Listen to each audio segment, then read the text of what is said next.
Italy's Prime Minister Giorgia Maloney is facing intense criticism after her government released a Libyan general wanted by the International Criminal Court for alleged war crimes. The decision has sparked outrage from human rights groups, opposition parties, and the international community, raising questions about Italy's commitment to justice. The controversy centers around Naima al-Azri Habish, the head of Libya's judicial police, who is accused of committing war crimes in a detention center near Tripoli.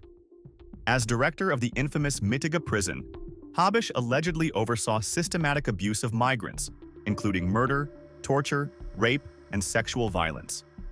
On Sunday, he was arrested in Turin by Italian authorities under an ICC warrant. As a founding member of the ICC, Italy was obligated to detain and hand him over to the court. However, just 2 days later, an Italian court ruled that prosecutors had made a procedural error, leading to his release.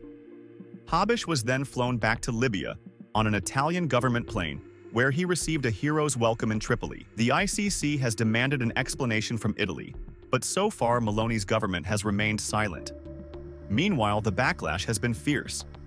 Opposition parties and human rights organizations have called the release hypocritical, pointing out that Maloney has publicly vowed to crack down on human traffickers.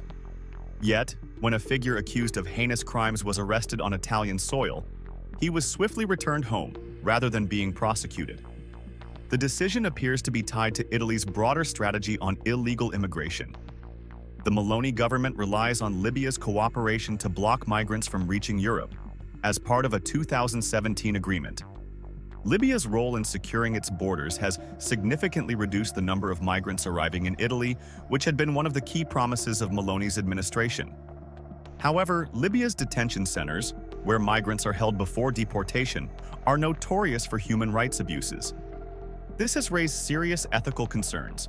Has Italy prioritized reducing immigration over holding war criminals accountable? Beyond immigration, Italy also has significant economic interests in Libya. One of Italy's largest gas terminals is located in Libya's Melita region, and the country relies on the Green Stream pipeline for its energy needs. Analysts suggest that detaining Habish could have jeopardized these economic and security agreements, potentially leading to retaliation from Libyan militias. By securing his release, Italy may have been safeguarding its interest in energy and regional stability at the cost of justice. This decision has placed Italy in a difficult position on the global stage.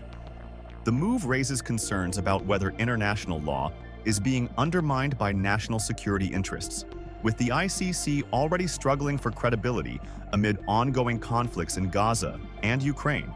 This incident further highlights the challenges of enforcing international justice when powerful nations prioritize their strategic alliances over legal obligations.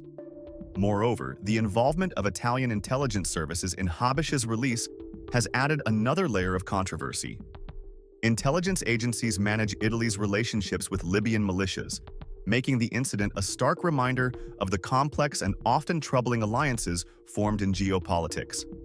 While the Italian government may have avoided immediate fallout with Libya, this scandal has placed a spotlight on its deeper entanglements with militia groups accused of war crimes. Italy's relationship with Libya has long been marked by political and economic entanglements. Since the fall of Muammar Gaddafi, Libya has been in a state of chaos, with different factions vying for control. In this unstable environment, Italy has had to navigate its interests carefully, balancing its need for Libyan cooperation with international obligations. This latest scandal, however, threatens to expose the fragile nature of that relationship. The fallout from this decision could have lasting implications. Maloney's government now faces pressure both at home and abroad to explain its actions. The Italian opposition has used this incident to highlight what they call a contradiction in Maloney's hardline stance on crime and immigration. How can a government that claims to be tough on human traffickers justify releasing a man accused of some of the worst crimes against migrants? For Italy's allies, this decision raises uncomfortable questions about the country's commitment to international justice. Will Italy continue to abide by its obligations under international law? Or will it prioritize national security and economic interests over justice? The ICC's demand for an explanation could further strain Italy's diplomatic relationships, particularly with other European nations that have supported international criminal prosecutions. At the heart of the controversy is a fundamental question about justice and accountability. The ICC exists to hold individuals accountable for crimes against humanity, but its authority is often undermined when powerful nations refuse to comply. Italy's decision to release Habish reinforces the perception that international law is selectively applied and that geopolitical considerations often take precedence over human rights. The role of Italian intelligence services in facilitating Habish's return also highlights the shadowy nature of international diplomacy. Governments often rely on covert operations to manage sensitive relationships, and in this case, Italy appears to have prioritized maintaining its agreements with Libyan factions over upholding justice. This raises broader concerns about how democratic governments handle international law when it conflicts with their strategic interests.